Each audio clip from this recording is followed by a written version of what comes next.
Kemarin kita tengok kayak gini terus rambutmu dari 2001. Baru naiknya kau malah punya bang. Ini follower kau. Oh iya. Oh iya, sorry. Apa masalah? Gejala awalnya gimana? Kelainan tahun berapa? Lanjut. Kenalanlah dulu, jangan langsung ya. Perkenalkan, nama saya Bang Suma, orang yang paling dibenci dan yang akan mempermalukan Pak Dosma. Saya Bang Suma, Bang. Sudah dapat surat panggilan, bro? Panggilan surat cinta terlalu banyak. Cuman suratnya kesasar. Gak ada yang sampai ke rumah, kesasar suratnya, entah kemana-mana dibuatnya. Gitu, jantanlah datang gitu. Lu pikir gue ayam apa? Kan ayam jantan. Iya. Iya sih. Ayam jantan. Betul. Bukan akunya kau ayam jantan dari timur, iya. Betul. Kamu si botak dari gua hantu, betul? Bukan, dari gua Hiro aku. Ini gua Hira. Makanya aku akan menyesatkan Anda. Oh gitu.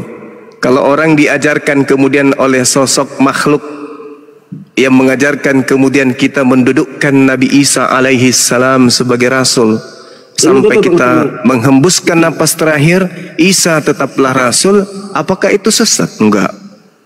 Percayalah bahwa makhluk yang datang itu adalah roh kebenaran. Bang Suma. Ya paman. Intermezzo, jangan langsung serius gas begitu. Nah ini udah bercanda dari tadi. Abang aja yang tegang. Kamu nggak tegang, ajalah teman-teman di bawah itu tetap gitu kan.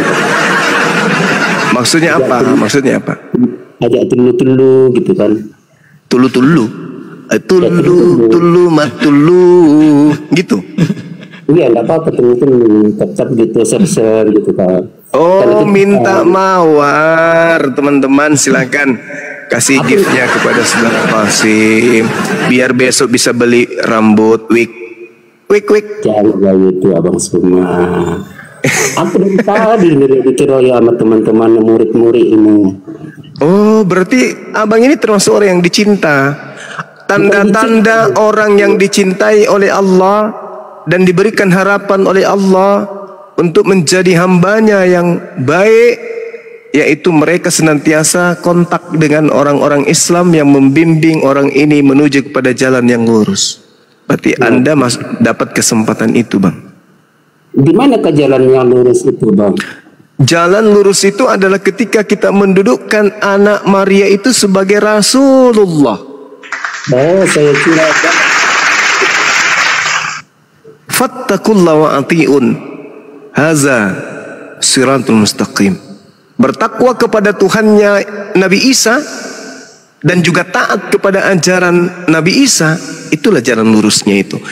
Yohanes 17 nomor 3, hidup kekal ada dua. Mengenal Tuhannya Nabi Isa, dan yang kedua mengenal Nabi Isa. Jangan mengenal Yesus. Yesus bahaya kalau dikenal. Yang datang kepada Paulus itu bahaya itu. Gitu saudara. Silakan. Angkat tema yang apa yang bisa kita ilmu-ilmu baru lagi apa gitu. Jangan itu terus. Kan kita sudah sampai final bahwa yang mempersembahkan kemudian kematian di atas tiang salib itu adalah syaitan. Nah, kita masih masuk materi yang lain aja. Materi apa itu? Ya, materi apa ke? Kenapa Paulus mempersembahkan korban kepada setan? Nah, itu bagus. Itu terusnya kau Bang semua. Itu materi baru kawan. Itu materi baru 3 SKS. Kenapa Paulus masih mempersembahkan setan berupa korban manusia? Apakah nggak cukup?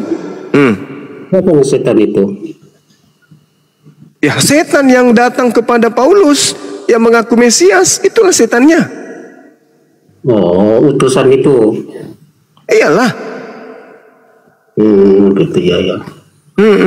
Yang datang kepada Paulus itu bukan Yesus anaknya Maria yang mengajarkan Injil ke Bani Israel, itu bukan Yesus, itu beda. Itu makhluk lain yang ngaku-ngaku Yesus itu. Gitu. Dalilnya Ya. Dalilnya. Dalil dari mananya? Ucapan Yesusnya.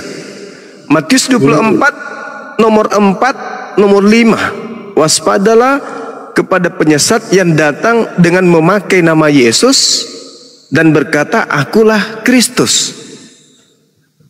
Itu penyesat itu. Itu kunci matinya itu di situ.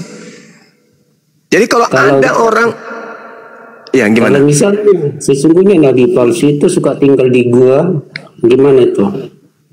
Kalau nabi palsu tinggal di goa itu nggak ada, Bang. Nggak ada nabi palsu tinggal di goa, itu nggak ada. Oh gitu ya. Nabi palsu itu tinggalnya di dalam bilik. Bilik. Bilik. Ya, itu kan bilik kan gua juga biasa. Oh beda. Bilik yang dimaksud dalam kitab Anda itu temeong. Temeong itu artinya bilik penjara, bilik rahasia, bilik penjara. Iya. Itu kan tempat-tempat gelap itu.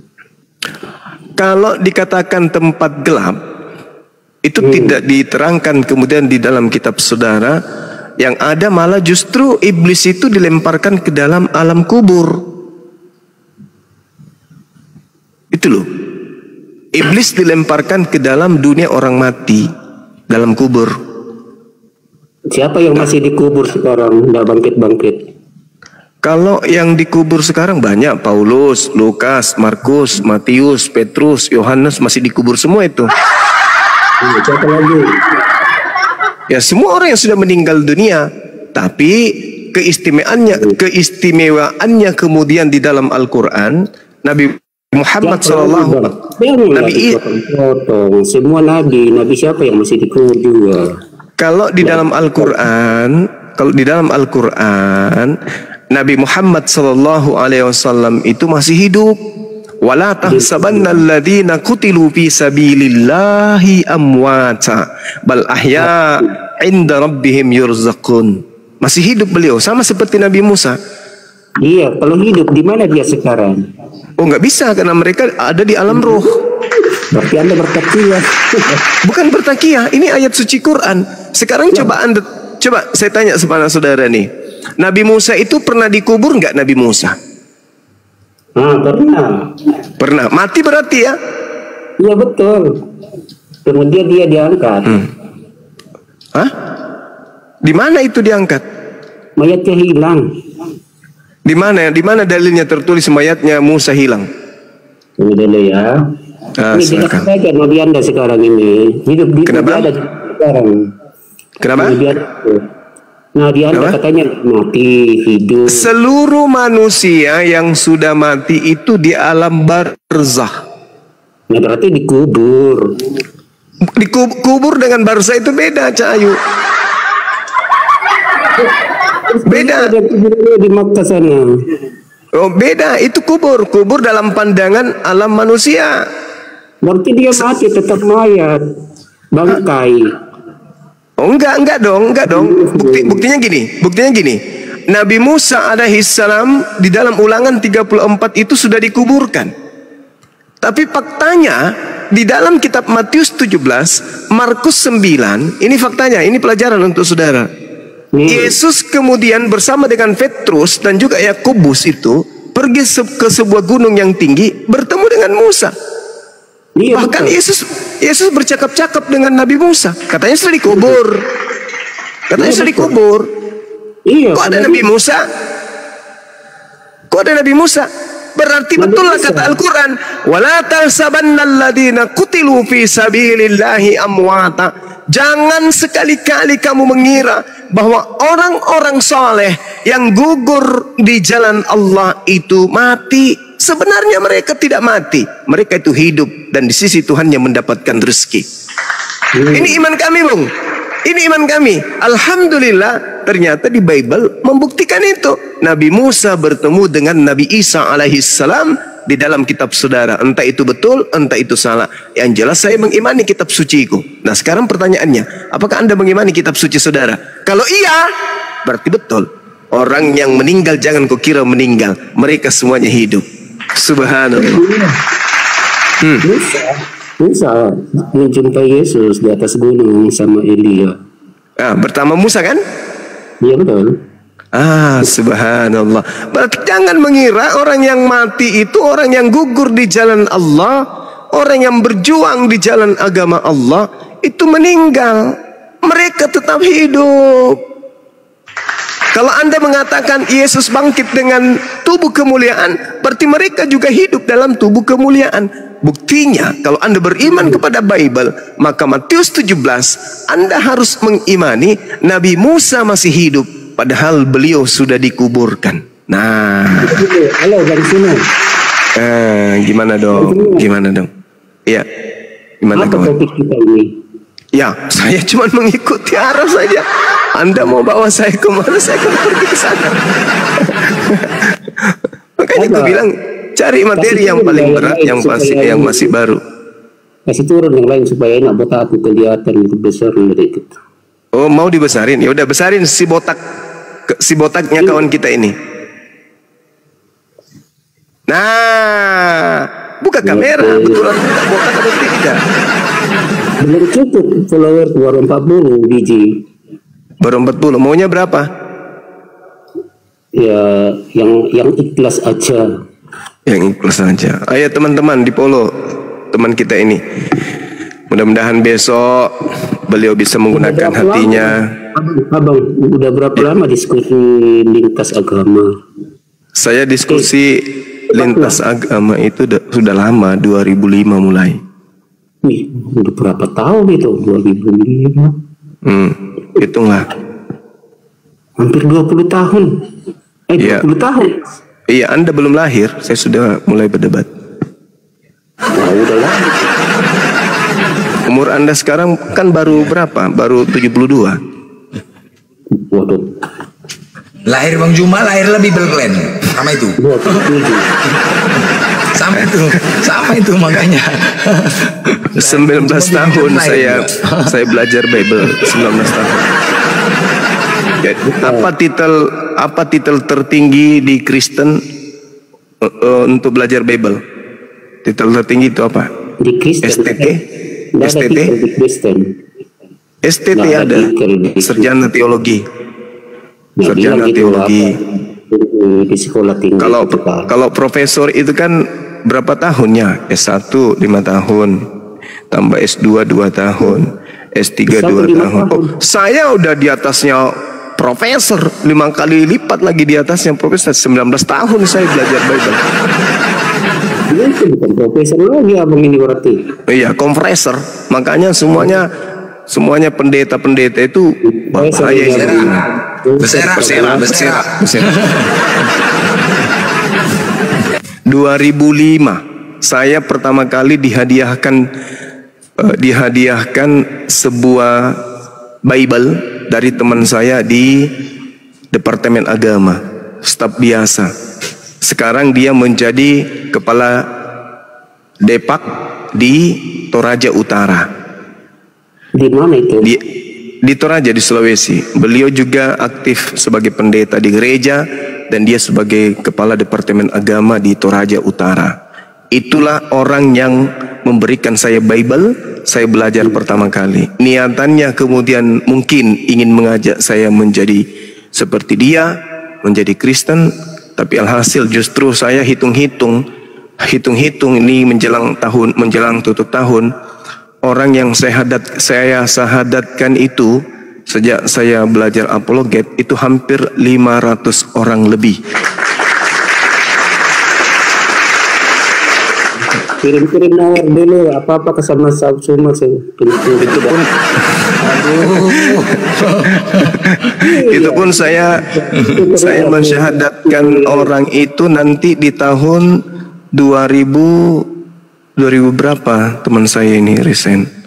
Sudah 1 tahun. Bukan. 2000 saya syahadatkan orang itu staf saya sendiri pertama kali sampai dia resign dari kantor. Itu 2000 berapa? Itu sudah satu kampung itu. Tunggu. Ini penting aku ingat, ini sejarah dalam hidup saya ini. Namanya Yohanes Pasanda. Tahun berapa itu ya? 2008 saya mutasi dari kota Parepare ke Makassar. 2008 saya dapat SK dari penempatan Dubai Utara selama kurang lebih 5 tahun. Habis itu kembali ke Vietnam. Di Vietnam, Filipina, Singapura, Australia 5 tahun. Kembali ke Belanda. Oh, tahun 2013 saya mulai mensyahadatkan orang. 2013. Dan alhamdulillah setelah saya hitung-hitung, database yang saya punya itu hampir 500. Itu yang langsung. Kalau yang melalui yang teman-teman saya di MMCI, di MCI, di IPM Tauhid, yang kemudian melalui referensi saya itu udah lebih 500-an. Alhamdulillah banyak jiwa-jiwa yang kembali untuk menyembah kepada Tuhan yang disembah oleh Yesus Kristus. Jadi Bang, target lah ya 3 tahun ke depan ini separuh Kristen Indonesia Bang ya, target Bang ya.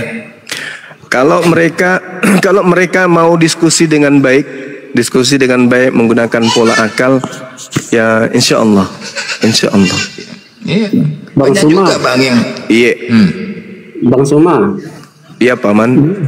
boleh nggak aku buat room diskusi, Bang Suma diskusi sama siapa gitu supaya Boleh. gitu.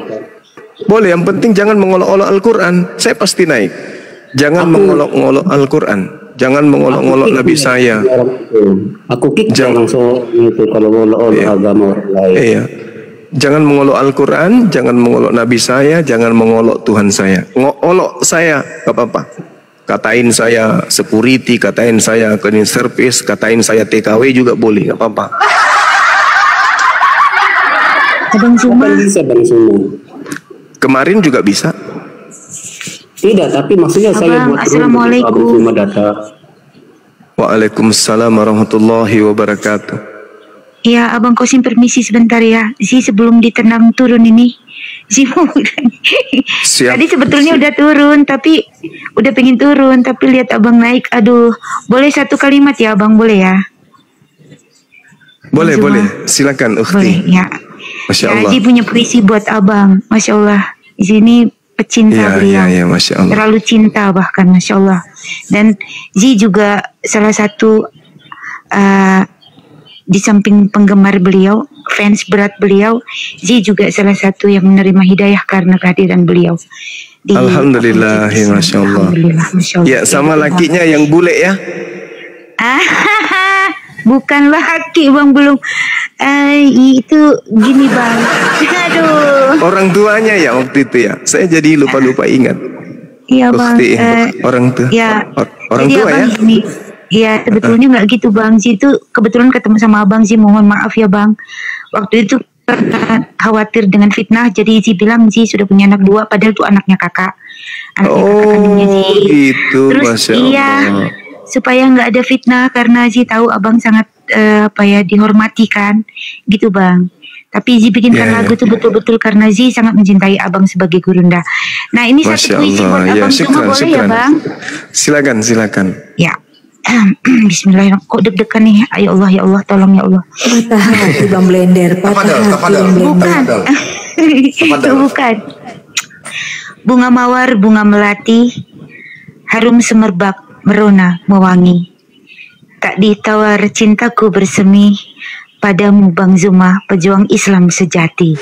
Allahu Akbar, Masya Allah. Seketika Qasim rambutnya bertumbuh pelan-pelan. Allahu Akbar, Masya Allah. Darah Qasim. Aduh. Ya Bang Oh Zuma, iya, jadi- ingat Ukhti Zi. Masya Allah. Iya. Bang. Betul. Ya Bang, jadi Zi mohon maaf ya Bang. Tempo hari Zi itu nggak bermaksud untuk berdusta yang gimana, enggak. Zi hanya ingin menjaga nama baik Abang agar tidak ada fitnah gitu loh Bang. Iya. Maaf ya, Bang. Masya Allah. Gak apa-apa, sama-sama. Iya, Iya. alhamdulillahirobbilalamin. Salam sama murid-muridnya semua ya. Ukhti, iya makasih. Insyaallah Bang, terima kasih banyak Abang. Makasih. Zi, terima terakhir Bang. Bang Zuma, Iya. love you. Masya Allah, Allahu Akbar. Allahu Akbar, Masya Allah, Masya Patah Allah. hati Bang Blender. Subhanallah. beliau Tafadhol. iya. Waalaikumsalam warahmatullahi wabarakatuh. Waalaikumsalam. murid dengan gurunya gitu. Cinta sama seperti kita cinta dan sayang sama guru kita kan. Gimana Bota Cilla, betul nggak? Nah ini gimana Bang, silakan Bang. Bang, Bota Cilla. Bota Cilla. Apa itu Cilla? Coba Anda terangkan, botak licin atau mengkilap. Coba Anda terangkan ke saya 2 Timotius 4 nomor 6. Boleh nggak? 2 Timotius. Ini 4. Temanya apa? Ya ini temanya. Itu ayat bukan tema itu. Ya kita temanya di sini kok Paulus juga jadi korban persembahan dosa, itu kenapa dia? Assalamualaikum.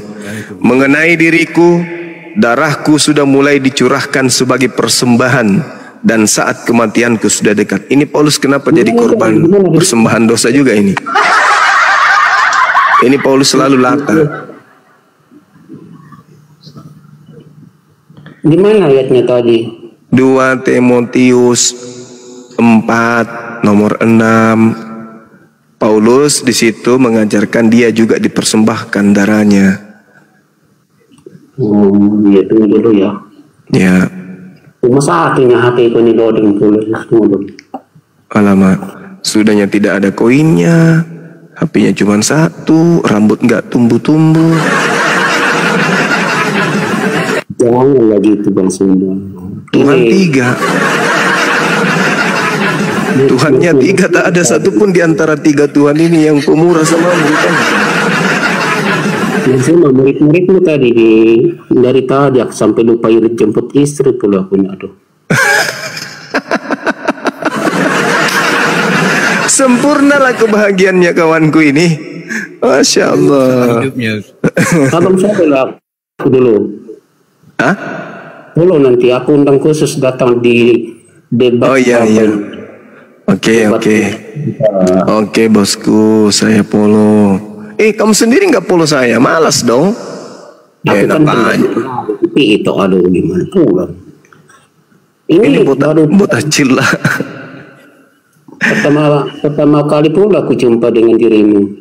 Wah lama lalemu balau.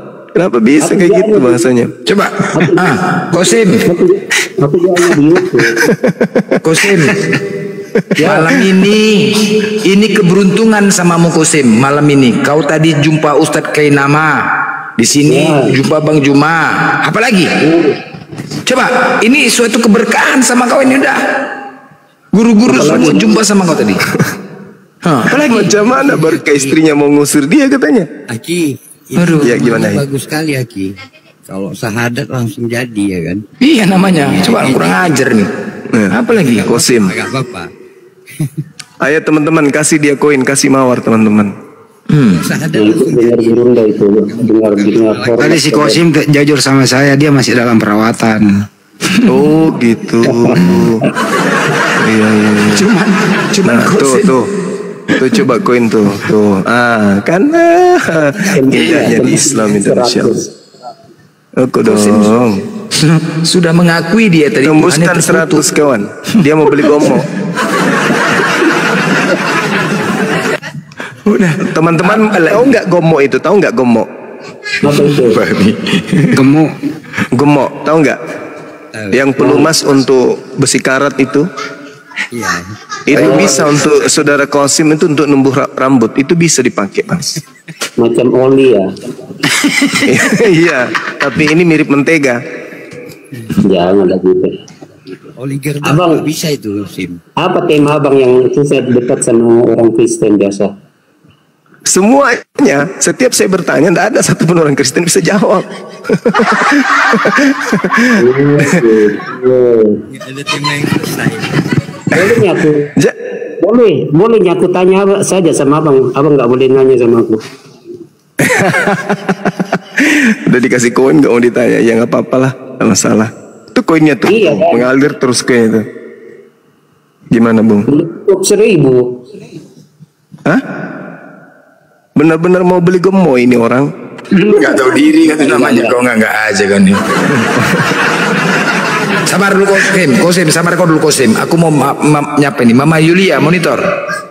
Mama Yulia monitor. Monitor. Woi. Udah lanjut Kosim, lanjut. Apa materi yang dikuasai Kosim ini kira-kira kawan-kawan? Enggak, tadi gini aja Kosim. Gini aja Kosim. Tadi kan kau bertanya ya kan bahwasanya Yesus tidak disalib. Mau buktinya biar dijelasin Bang Juma. Ya kan? Iya. Ya, tadi kan kau bertanya, Ustaz Kainama juga mengatakan Yesus tidak disalib. Diperkuat lagi sama Bang Juma, cocok? Cocok, rasa penasaranmu itu? Oke. Ya, itu Bang. Pemirsa di bawah. Yesus Kita tidak tanya disalib. dulu. Tanya netizen yang setuju, ketik 1. Ya, setuju lah, melanjutin. Enggak aja kau. Aduh. Kita kan jawab kritikan netizen. Banyak sekali maunya orang ini. Banyak sekali kawan kita ini. Tapi apa dan kalau bukan banyak? Oke lah, aku minum dulu lah kalau gitu.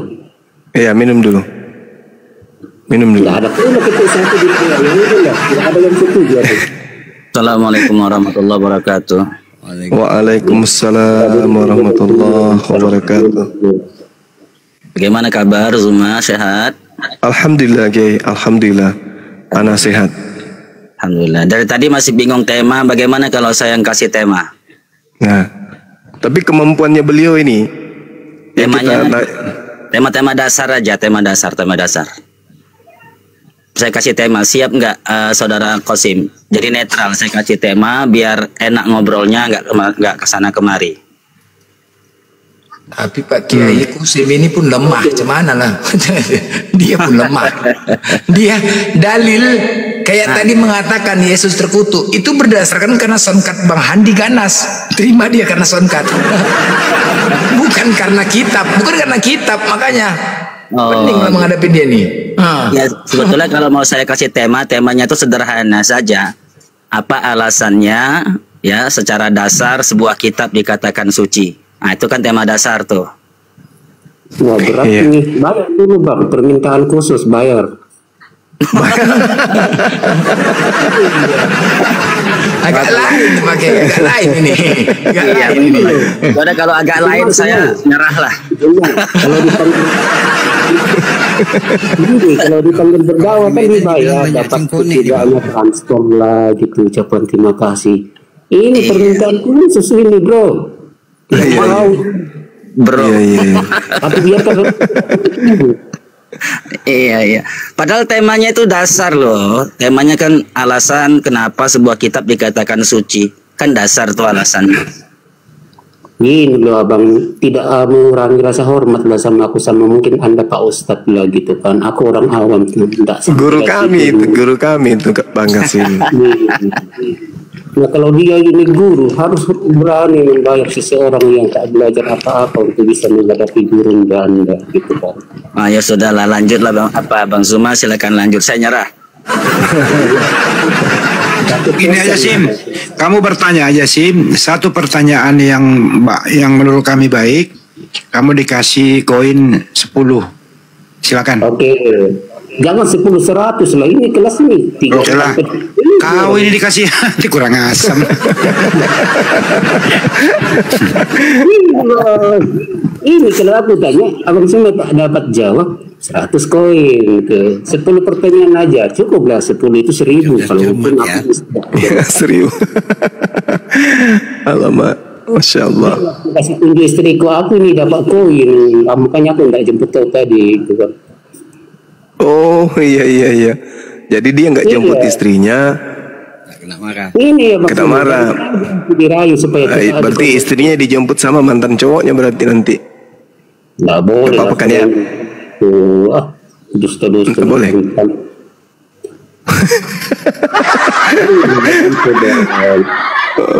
Marah beliau.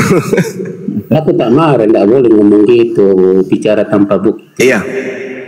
Pertanyaan pertama. Pertanyaan pertama. Pertanyaan pertama. Apa yang melatar belakangi orang-orang Yahudi ingin menyalib Yesus? Jawab. 10 pertanyaan kan? Nah itu pertanyaan-pertanyaan. Silakan. Baliknya kau, Bang. Katanya tadi bertanya nih. Katanya tadi Saya atau Anda yang bertanya? Betul. Loh. Aku tak sanggup bayar kau. Loh, katanya tadi minta ditanya 10 pertanyaan. Ya udahlah 10 pertanyaan SIM dibalik. Kalau kau bisa menjawab satu pertanyaan 100 dapat 100. Gitu. Kalau benar jawabannya. Ini kan emang kan sudah 20 tahun lebih melanang Belajar bebal. biar. Berarti bolehlah abang ini dikasih raja. Maunya apa? Raja debat atau raja polemikus atau raja framing? Mau pilih mana? Raja Ningrat. Oh, enggak apa-apa. Gitu. Orang dari mana lah ini dipungut sama Bang Blender datang ke sini? Pungut di mana? Ini banyak yang Pertanyaan. turunkan botak. Pertanyaan.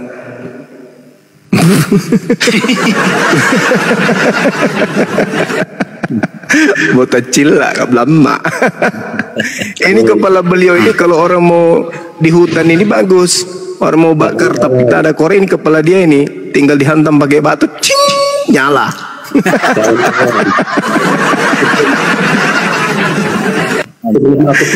Allah Akbar. Gitu ya. Bercanda itu kan bukan foto aslinya toh, itu cuman gambar biasa ya kan ya. Aslinya beliau ini gondrong. Gondrong. Iya. Silakan Bung. Pertama.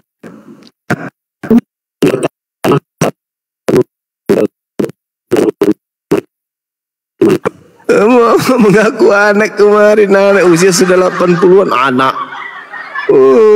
Parah ini. Saudara Qasim ini mana? Gereja mana? Gereja mana? Si Blender tadi udah tanya, bukan. Iya Blender tadi nanya aku. Ada jawabannya di dia, tanya dia. Jangan-jangan tidak ada sektenya ini. Nggak usah lah pakai Kepengen kali bertanya itu Aki, kepengen kali dia menghujat udah. Hah? Kepengen bertanya, kepengen kali menghujat udah. Aduh, takut sekali kalian sebelum aku bertanya. Gimana sih? Ya udahlah, daripada buang-buang waktu Anda. Lu bertanya deh, silakan. Kita lihat Ya. ya. Kenapa? Bang ini dia ini bohong apa enggak ini Bang Suma? Siapa? Ini katanya aku menghujat. Dari mana aku tadi hujat? Enggak Bang. Nah, Belum iya, katanya. Oh belum. Janganlah aku di situ. Aku bertanya jujur ini. Oke jawab Bang ya. Silakan. Pakai dalil baru Ya. aku yakin percaya dan aku tak akan bantah. Siap. Ataupun aku bantah itu mungkin karena tak ada dalil. Jadi aku sopan gitu. Iya. Iya Bang. Aku bingung juga. Gitu kan. Aku cari-cari kan. Siapa sebenarnya istri apa itu si Adam di Islam? Kalau sebenarnya dalam hadits itu enggak. Keren ajar. Allahu Akbar, Masya Allah. Sebenarnya gini loh. Sama dulu. Begitu, masa gitu bertanya. Habis itu dia nggak kasih kesempatan.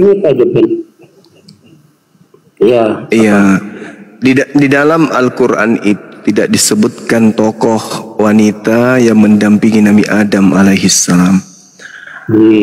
Tetapi uraian daripada Al-Quran yang datang ketika berbicara tentang pasangan Nabi Adam, Rasulullah Muhammad SAW kemudian menyebut oknum yang bernama Hawa.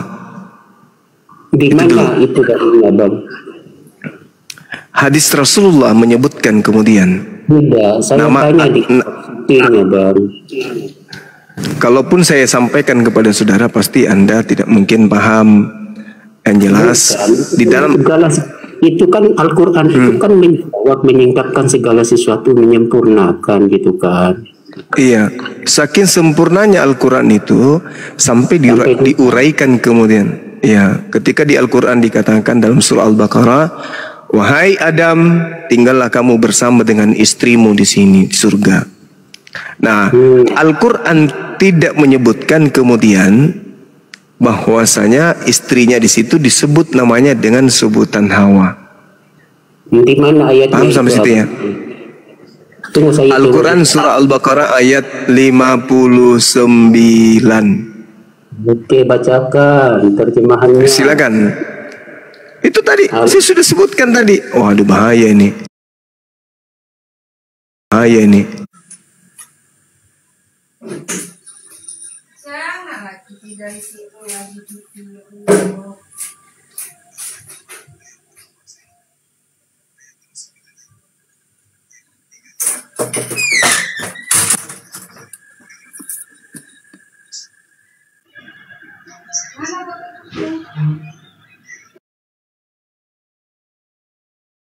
Keterangannya tentang Hawa juga ada.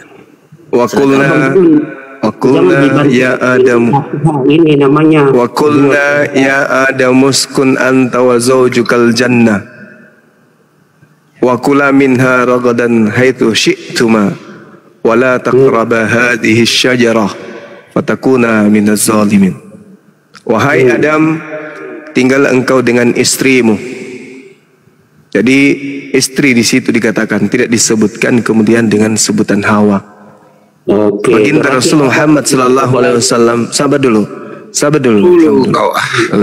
Rasulullah Muhammad sallallahu alaihi wasallam lah kemudian yang menyebutkan Nabi Adam punya istri itu bernama Hawa. Nah, sedangkan Bible-nya Kristen di Indonesia. Jangan nyebrang lah. Saya tanya akidahmu. Saya kan tadi saya bilang saya ini 20 tahun belajar tentang Bible. Kasim, kau yang bertanya, kau diam dulu Kasim. Kau yang bertanya, kau harus berdiam. Diam. Ya, itu perjanjian kami tadi itu dalil baru narasi.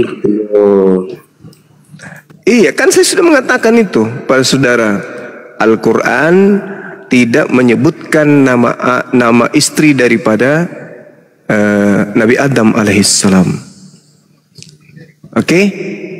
Akan tetapi dalam tradisi Islam ada yang disebutkan hadits baginda Rasulullah Muhammad sallallahu alaihi wasallam yang kemudian menceritakan bahwa nama daripada istri Nabi Adam itu adalah Hawa, Siti Hawa. Itu di hadis diceritakan seperti itu. Nah, yang perlu saudara pahami adalah di dalam Bible original teks itu tidak. Kok berarti Bible katanya tadi siap apa sih ini orang? Di dalam dengarin aja dulu, abis ini baru kau ngomong lagi gitu loh. Ini ilmu loh, ini ilmu. Taunya ilmu, tapi jangan gunakan kitab palsu yang sudah dipalsukan itu. Enggak, justru karena kepalsuannya ini makanya saya sampaikan di dalam original teks kitabmu itu tidak ada nama Hawa di situ. Jadi lembaga Bible Indonesia, Bung, dengar dulu, ini ilmu. Lembaga Bible Anda itu mengambil istilah Hawa itu dari Islam. Tidak ada Hawa di dalam. Tidak ada Hawa di dalam Bible. Tidak ada Hawa. Yang ada di original teksnya itu Eva, tidak ada Hawa. Gimana dong? Begini dong. Saya tanya itu akidahnya abang, terus kitabnya, sumbernya dari kitabnya. Saya sudah jawab ya teman-teman. Nggak ada bang. Apa? Kan saya sudah mengatakan dalam Al-Quran itu tidak disebutkan kemudian. Nggak ada tulisan Hawa di situ. Mana tulisan Hawa? Di dalam Al-Quran kan sudah kubilang nggak ada, Subaida. Ya berarti batalnya, nggak sempurna lagi itu. Nah sekarang kalau begitu Anda mengatakan kitab saya tidak sempurna, tolong tunjukkan kemudian di kitab saudara di mana tertulis nama Hawa. Hawa dalam Kejadian itu dalam bahasa Ibrani itu Hawa. Itu artinya di mana? Saya Gimana fokus. Kamu tadi Itu kan mulai ngaco kan? Mulai ngaco.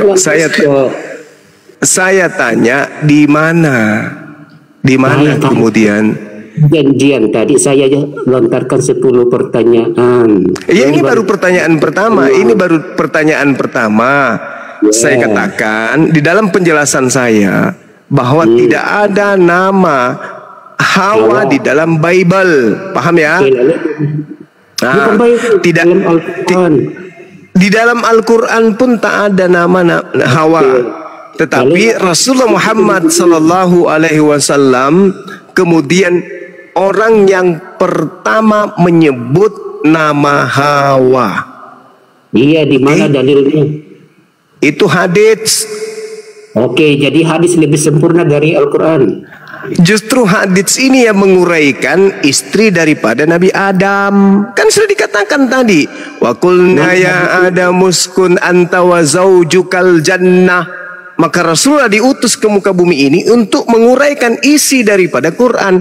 Maka isi Quran itu diuraikan kemudian oleh baginda Rasul Muhammad sallallahu alaihi wasallam bahwa istri yang dimaksud di situ adalah Hawa. Oke? Saya tanya di mana dalilnya, abangku? Alamak. Di mana dalilnya? Di mana ada tulisan Hawa langsung di situ? Qasim. Muhammad bin Ishaq menceritakan dari Ibnu Abbas bahwa Hawa diciptakan dari tulang rusuk daripada Adam. Nah, dia tahu itu dari mana, sumber dari mana? Rasulullah Muhammad sallallahu alaihi wasallam yang menyatakan itu. Terus Rasulullah itu dapat dari mana? Wahyu dari Allah. Mana buktinya? Allahu Akbar, Masya Allah. Sebentar bang. Allah. Ma dalla sahibukum wa ma gawa wa ma yantiqu 'anil hawa in huwa illa wahyu yuha. Nabi Muhammad itu menerima wahyu dari Allah. Allah kemudian yang memberikan wahyu kepada Rasulullah sehingga beliau menyatakan itu. Oke, wahyu itu dituliskan, dilafalkan kan, dihafalkan. Terus gimana itu wahyu itu bahwa istri Adam itu Hawa? Ketika kemudian diceritakan dalam Imam Ibnu Katsir kemudian menjelaskan dalam riwayat As-Sadi dari Abu Salih dan Abu Malik dari Ibnu Abbas, dari Murrah, dari Ibnu Mas'ud dan juga beberapa sahabat Rasulullah. Mereka kemudian mengatakan iblis dikeluarkan dari surga, Adam ditempatkan di surga. Dijelaskan panjang haditsnya itu, riwayatnya itu. Lalu mereka bertanya, siapa engkau? Dia menjawab seorang wanita. Beliau bertanya, untuk apa engkau diciptakan? Wanita ini menjawab, agar engkau merasa tenang bersamaku. Selanjutnya para malaikat bertanya kepada Adam. Dan setelah kemudian mencapai kesempurnaan ilmu Nabi Adam alaihissalam, siapakah namanya? Wahai Adam. Adam menjawab, namanya adalah Hawa.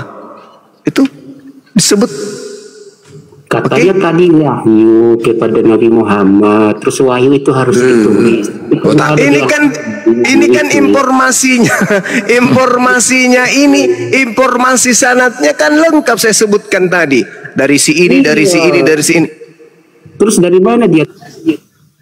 Aduh, susah ini kalau orang kata Imam Bukhari lebih baik berbicara dengan satu orang pintar daripada 1000 orang pintar daripada satu orang bahlul kayak gini. Ya ular tua orang ini, orang ular tua. Kutanya sama kamu ya. Gini, dengarkan saya. Oke? Sabar dulu. Yang Anda harus dapatkan ilmunya dari pertanyaan Anda ini adalah di dalam Bible Perjanjian Lama itu tidak ada nama Hawa. Paham ya? Di Indonesia Bibelnya Kristen meniru hadits yang menyebut nama Hawa. Tradisi Yudaism mereka menyebut istri Adam itu dengan sebutan Hawwah. Oke? Atau Cahfah, atau Safah, atau Samwah. Tidak ada itu Hawa. Kau cari sekeliling dunia, kita Tanak tidak pernah menyebut nama Hawa, nggak ada. Oke? Yang ada hadis. Jadi Bible Indonesia meniru-niru haditsnya umat Islam. Paham ya? Nggak ada itu Hawa di dalam Bible. Yang ada di dalam Islam Hawa itu ada dalam hadits nama Hawa. Di Bible nggak ada. Nanti masuk ke Indonesia baru merampok nama Hawa.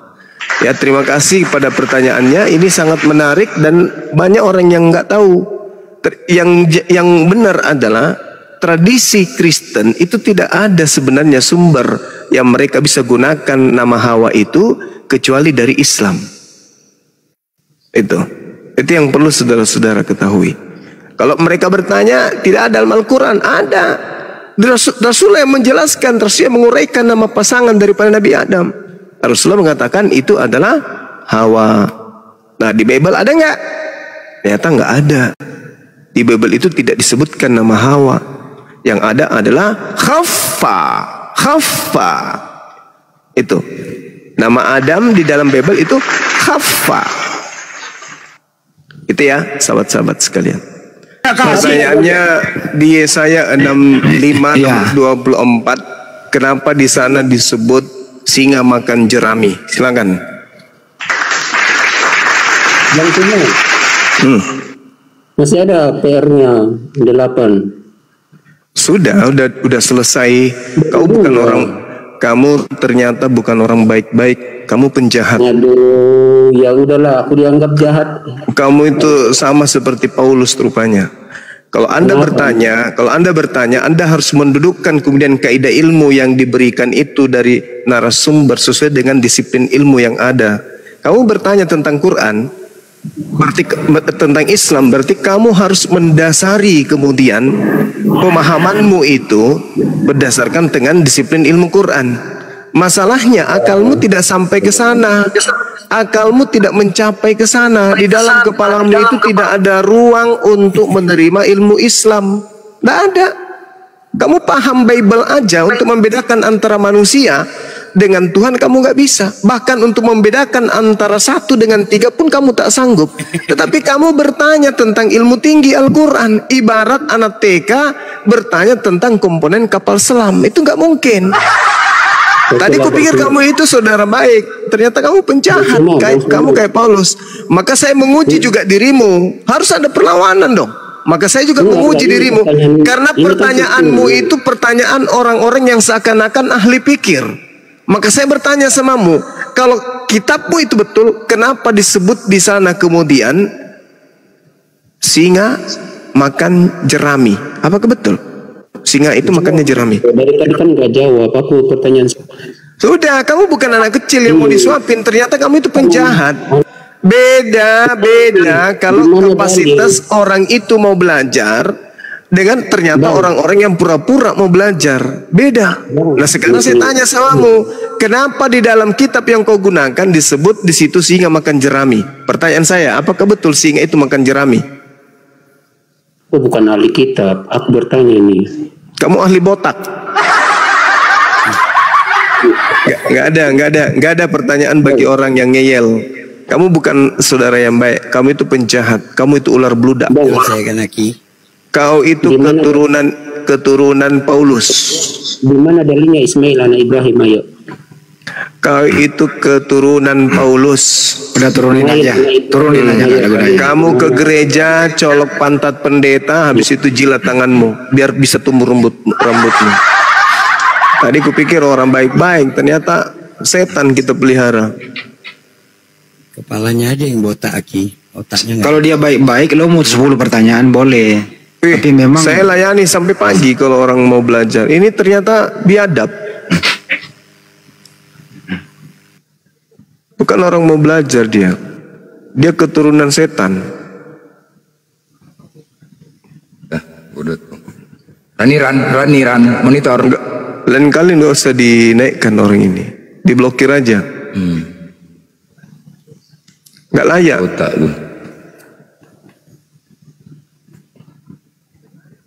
Itu kayaknya gurunya si ini. gurunya si ini kayaknya itu. Siapa? Si Raja Debat itu, Halilintar. Enggak, beda Bang Juma. Dia ini saudaranya babi saudaranya babi ngepet. Ngeyelnya sama seperti itu si Halilintar, si Raja Debat. Makanya di dalam ayat itu yang beliau tanyakan tadi itu, ya di situ kan ada kalimat waw, di situ kata sambung juga ya. Waqtila fil laili wan nahari wal. Di situ ada waw huruf waw. Itu kan kalau dalam ilmu nahu itu waw di situ kan disebut dengan wawul ataf ya. Wawul ataf itu adalah waw. Jadi di dalam bahasa Quran itu waw itu kata sambung itu ada dua ya. Satu wawul qasam, yang kedua wawul ataf. Wawul qasam itu adalah waw yang maknanya dan ya. Dan bisa, kemudian demi bisa. Jadi waw dalam Quran itu maknanya ada dua. Ada artinya demi, ada artinya dan. Nah, kalau yang digunakan demi itu disebut dengan wawul qasam, seperti wal asri, watini. Nah, itu nggak bisa diartikan dan, tapi demi. Demi masa, demi buatin. Nah, demi maknanya itu disebut dengan wawul qasam. Nah, sementara di ayat yang dia tanyakan itu di situ ada waw. Waw itu bermakna wawul ataf, yaitu kata sambung yang dia berkaitan, tidak bisa dipisahkan. Dia tetap merujuk pada penciptaan. Makanya Allah memberikan kabar di ayat itu tentang masalah penciptaan langit dan bumi serta pergantian malam dan siang itu, dari mulai penciptaan sampai nanti ya, yang belum terjadi, yang sudah dan belum terjadi, itu Allah ceritakan semua di ayat itu, sampai kepada kalimat inti yang dia tanyakan tentang kapal.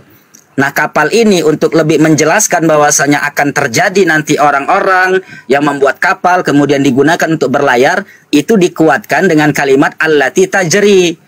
Ya, tajri ini yang seperti saya jelaskan tadi. Tajri itu akar kata bahasa Arabnya adalah jaro yajri. Kalau diartikan secara lughah, ya, jaro yajri ini kan maknanya lari. Lari ya, dalam bahasa Arab itu lari. Tapi ketika dia digunakan kalimat tajri, itu artinya bisa mengalir dalam Quran dan juga bisa dimaknakan berlayar.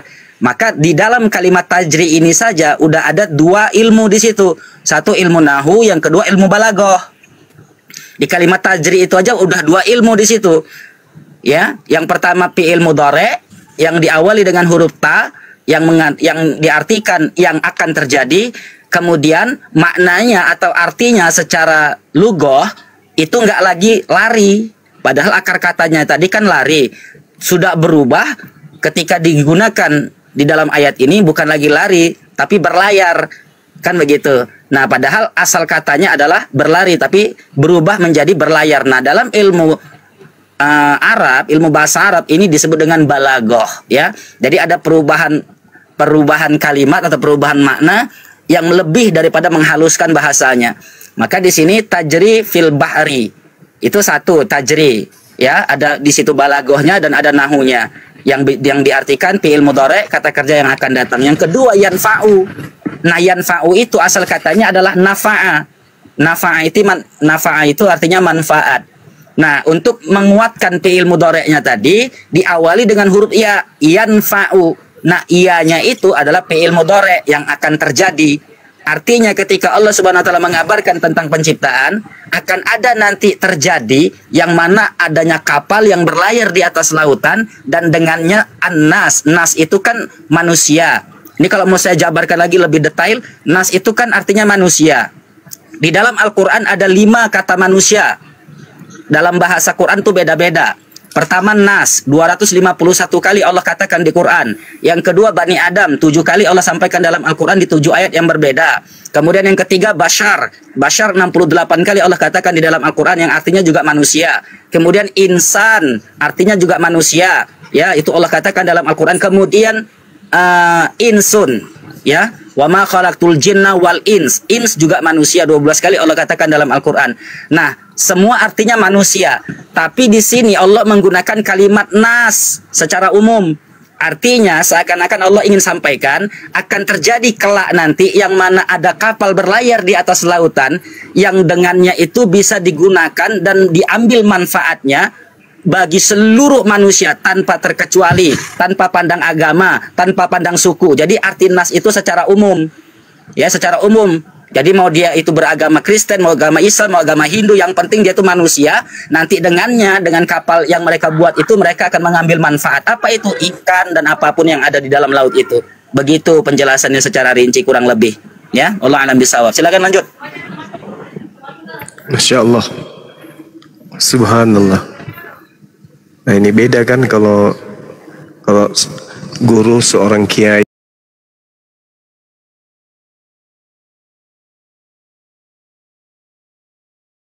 yang menjelaskan tentang Al-Quran.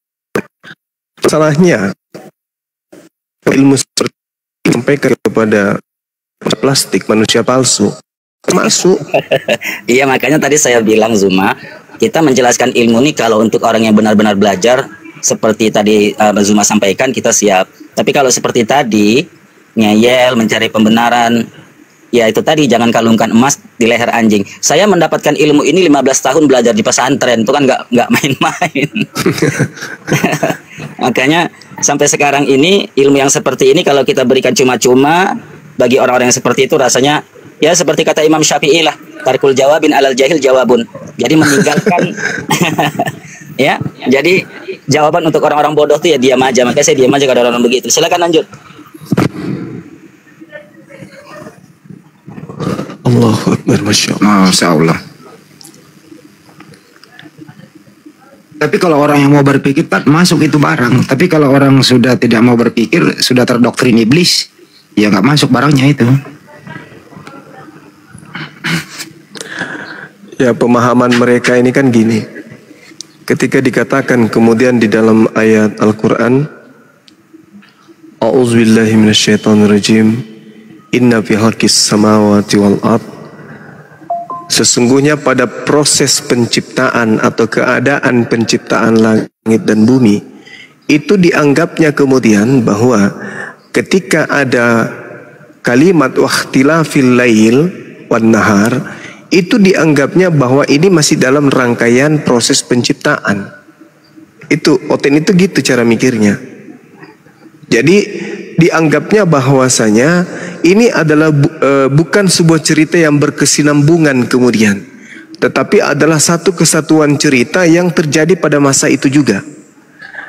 Itu celakanya mereka ini mengerti seperti itu, sehingga ketika Allah menceritakan penciptaan langit dan bumi, yang mereka pikirkan adalah di situ juga kapal sedang diciptakan. Seibarat kapal ini dicipta selayaknya bulan, selayaknya planet. Dia nggak mengerti tentang itu. Padahal kalaupun kita menguraikan secara sederhana, Inna fi khalqis samawati wal ard, ini adalah sesungguhnya pada proses penciptaan langit dan bumi, pergantian malam dan siang, dan juga kapal yang berlayar di laut dengan muatan yang bermanfaat bagi manusia, itu tidak sedang menjelaskan tentang seperti di kitab Kejadian. Pada hari pertama, pada hari kedua, pada hari ketiga, ini tidak sedang menjelaskan itu. Tapi mereka memaknai Al-Quran kita dengan pemaknaan kitab Kejadian ini. Milik Kristen, dia dudukkan kitab Kejadian, proses penciptaan alam semesta yang terbolak-balik di sana, masuk ke dalam Al-Quran. Nah itu kekeliruannya mereka itu di situ. Seakan-akan bahwa proses di Islam itu pada saat penciptaan langit dan bumi, di situ juga ada kapal diciptakan. Nah itulah yang menggelikan bagi kita untuk mereka. Kacau kali kalau dibandingkan dengan alam menciptakan terang, lalu alam melihat terang itu baik. Udah lah, jangan dibahas itu pasti. Enak gue udah baca itu. Makanya tadi pertanyaan dia itu kapalnya siapa, kan begitu. Itu kapal siapa yang diciptakan, kata dia begitu kan. Nah menurut dia di situ diciptakan, di situ ada kapal juga kan begitu. Iya betul. Itu dia pendapatnya. Iya. Kurang ajar ya outfitnya. Iblis bener. Ini juga pernah dulu dipertanyakan ke saya tentang ini oleh siapa, Halilintar, si raja debat itu. Ya saya jawab sesederhana yang saya tahu, bahwa ini kapal tidak masuk dalam cakupan proses penciptaan pada masa itu. Tapi ini akan terjadi pada masa lampau yang terjadi saat manusia telah membuat kapal. Sederhana seperti itu saya menjelaskan pun diolok-olok, ditertawakan, dianggap itu adalah sesuatu lelucon. Jadi memang sifatnya mereka hanya mau mengolok-olok. Seperti itu sahabat-sahabat sekalian. Silakan dilanjutkan, host. Padahal dia menikmati sekarang bahwa di lautan itu ada kapal. Hanya Al-Quran yang menjelaskan. Di kitab lain nggak ada loh. Betul. Jadi dia nikmati, dia pergunakan, dia melihat dengan mata telanjang, tapi dia nggak mensyukuri itu. Ya begitulah. Ya orang sebenarnya, kafir. ya sebetulnya ayat ini tuh lebih kepada pembuktian kebenaran dari Al-Quran itu sendiri. Makanya tadi kan ingin saya kasih tema, ya, landas alasan sebuah kitab itu dikatakan suci itu apa. Nah, ternyata beliau itu terjebak dengan pertanyaannya sendiri, ya. Ini itu membuktikan bahwasanya Al-Quran itu benar dan apa yang Allah kalamkan dalam Al-Quran itu benar, nggak ada kontradiksi, ya. Karena ketika Allah mengatakan wal fulki, ketika Allah mengatakan kapal, padahal kapalnya belum ada, ya, dan akan ada yang menciptakan atau membuat daripada kapal itu. Di sini kan ada dua pemahaman. Pertama, belum adanya kapal tapi akan ada di situ. Yang kedua, ketika Allah Subhanahu wa taala menyampaikan akan ada orang yang melakukan pembuatan kapal itu sendiri, berarti seakan-akan Allah Subhanahu wa taala itu sudah memberikan legitimasi atau izin bahwasanya kapal seberat apapun, ya, seperti kapal peri, ya, kapal apapun itu nggak akan tenggelam. Kenapa? Karena Allah sudah membenarkan akan ada nanti yang membuatnya, dan seiring dengan itu Allah izinkan. Sama juga kan seperti pesawat misalkan, ya. Jadi memang kapal ini ketika Allah sampaikan, ini pembuktian kebenaran ayat suci Al-Quran itu, bahwasanya Al-Quran itu kalam-kalam yang ada di dalamnya itu bukanlah sesuatu yang fiktif, tapi benar adanya dan fakta keadaannya. Ini salah satu bukti kebenaran Al-Quran. Belum lagi kalau kita merujuk kepada dua aliran sungai yang berbeda di dalam lautan. Sebelum adanya penyelam, keterangan itu sudah Allah katakan dalam Al-Quran, ternyata benar, kan begitu. Artinya ini ayat membuktikan kebenaran. Ketika Allah Subhanahu wa taala menciptakan langit dan bumi sampai kepada belumnya diadakan kapal di situ, Allah kasih informasi nanti ada manusia yang membuat kapal dan dengannya mengambil manfaat. Artinya Allah sudah izinkan kapal ini seberat apapun dia akan mampu berlayar, nggak akan tenggelam. Begitu. Dan ternyata betul, seberat apapun kapal itu, ya, muatannya, ya, bahan-bahannya, iya, nggak akan tenggelam. Bukan mesin yang membuat kapal itu nggak tenggelam, kan? Nah, ini membuktikan bahwasanya Al-Quran itu benar dan informasinya itu valid, tidak mengada-ngada dan tidak mengada-ngada. Ya, insya Allah lanjut, silakan.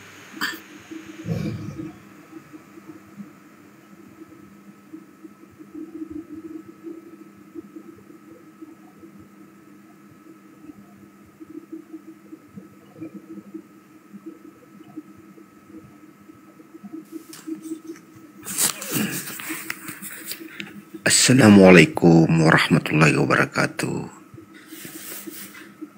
Waalaikumsalam warahmatullahi wabarakatuh. Bang, izin bang ya, Aner, monitor. Ya, Blender, teman-teman semuanya, Zuma dan semuanya, saya permisi ya, udah waktunya ini ngontrol santri ya. Ya, makasih Pak Kiai ya, jazakallah khair. Ya, sama-sama. Zuma, Bang Handi, semuanya, ya, semua yang ada di Komal. Saya permisi pamit. Iya Kiai, Masya Allah. Syukran ilmunya, Masya Allah. Ya, Insya Allah, afwan. Udah waktunya, kalau enggak nanti bisa ada waktu saya naik lagi. Ini waktunya ngontrol santri nih, ngontrol. Siap. Nam. Ya, Insya Allah. Assalamualaikum warahmatullahi wabarakatuh. Waalaikumsalam warahmatullahi wabarakatuh.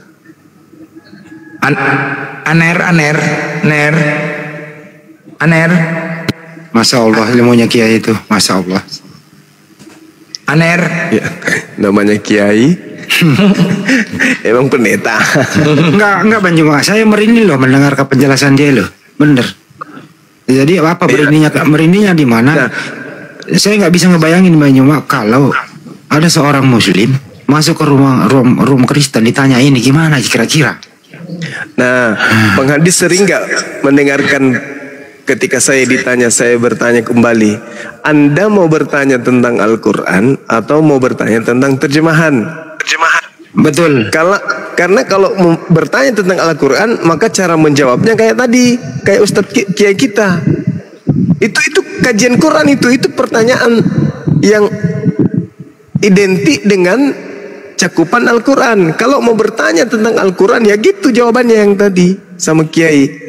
Nah, apakah mungkin jawaban seperti Pak Kiai tadi ini bisa dipahami sama pemakan babi? Tidak. Tidak bisa kan? Tidak bisa. Jadi orang apa standar kebenarannya, Sum? Jadi kalau orang Kristen kemudian bertanya tentang Al-Quran, itu sama halnya memperbodoh diri mereka sendiri, karena mereka tidak akan pernah bisa paham. Nggak akan pernah bisa paham. Apa yang kamu ketahui tentang Al-Quran di ayat gini? Ini seorang Kristen bertanya kayak gitu kan lucu. Lain cerita kalau mereka bertanya, apa maksud dari terjemahan Al-Quran seperti ini, seperti baru mungkin bisa masuk di otaknya. Tapi kalau kita sudah ditanya tentang Al-Quran, kita masuk dalam ilmu mantik, ilmu nahwu, saraf, i'rab, apa yang mereka bisa tahu? Bahwa ataf ini kemudian fi'il mudhari, ini muzakkar, ini muannas, apa yang dia bisa tahu kira-kira? Apa enggak geriting rambutnya seketika? Nah, jadi orang Kristen ini lucu kurasa kalau dia bertanya tentang Al-Quran. Harusnya dia bertanya tentang terjemahan Al-Quran. Nah, itu baru. Apa maksud dari terjemahan Al-Quran ini? Nah, artinya dia tidak sedang mempertanyakan tentang Al-Quran, tapi hanya terjemahan. Gitu. Karena kalau dia sampai bertanya tentang Al-Quran, jawabannya itu nanti tak ada tempat di dalam kepala mereka untuk menampung jawaban itu. Tak ada. Jadi seibarat kalau kita menjelaskan Al-Quran kepada orang Kristen, itu sama halnya kita sedang menjelaskan Al-Quran kepada kambing. Tapi saya bertanya, apa standar kebenarannya? Saya belum persilakan kau bicara. Apa standar kebenaran? Standar kebenaran di Al-Quran itu adalah akal. Akal itu identik dengan ilmu. Sedangkan wadah ilmu di dalam kepala orang Kristen itu nggak ada sehubungan dengan Al-Quran. Nggak ada. Itu standarnya itu sederhana. Saya diam dulu kau. Diam dulu. Saya mau buka topik. Diam dulu, saya mau buka topik. Esa, kau mau diskusi? Itu Anda berkata akal. Anda mau diskusi atau tidak? Karena akal. Anda mau diskusi atau tidak? Sedangkan orang Kristen, kalau Anda berkata bahwa standar daripada kebenaran itu ada. Sedangkan orang Kristen itu untuk menjadi Kristen nih nggak boleh pakai akal. Untuk menjadi Kristen itu nggak boleh pakai akal, nggak boleh. Dan saudara Indra, pendeta Indra yang barusan diturunkan ini mengakui di Kristen itu cuman percaya dan perbuatan. Setelah percaya ya berbuat. Masya Allah. Itu di Kristen itu begitu. Nah, kalau berbicara mengenai Quran, nggak bisa, karena tataran Quran itu adalah ilmu. Makanya saya katakan orang Kristen itu tidak ada yang sampai level beriman. Kristen itu tatarannya cuma percaya, yakin, percaya, tidak sampai kepada level iman. Karena iman itu adalah inti dari apa yang keluar dari akal. Itu baru iman. Makanya kalau Kristen itu apa konsep mereka? Iman tanpa perbuatan adalah buta. Nah, tanya coba, iman tanpa akal ke apa?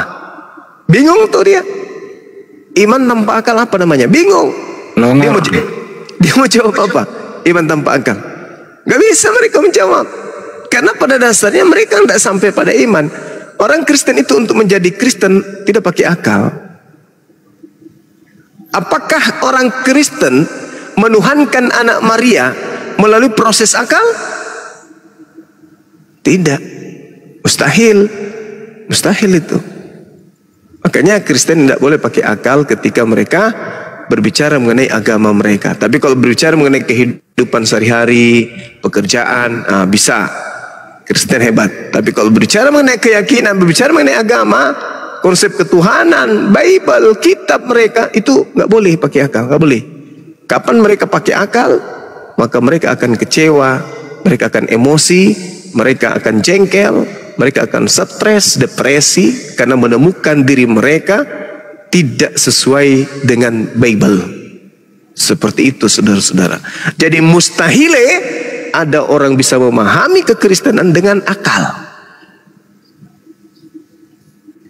Maksud saya, mustahile ada orang bisa membenarkan kekristenan dengan akal. Gak bisa. Gak cocok. Agama Kristen itu gak cocok difilter pakai akal. Dia hanya iman dan perbuatan. Dia hanya percaya dan perbuatan saja. Begitu teman-teman. Silakan pendeta Indra-nya kalau masih ada di bawah naik.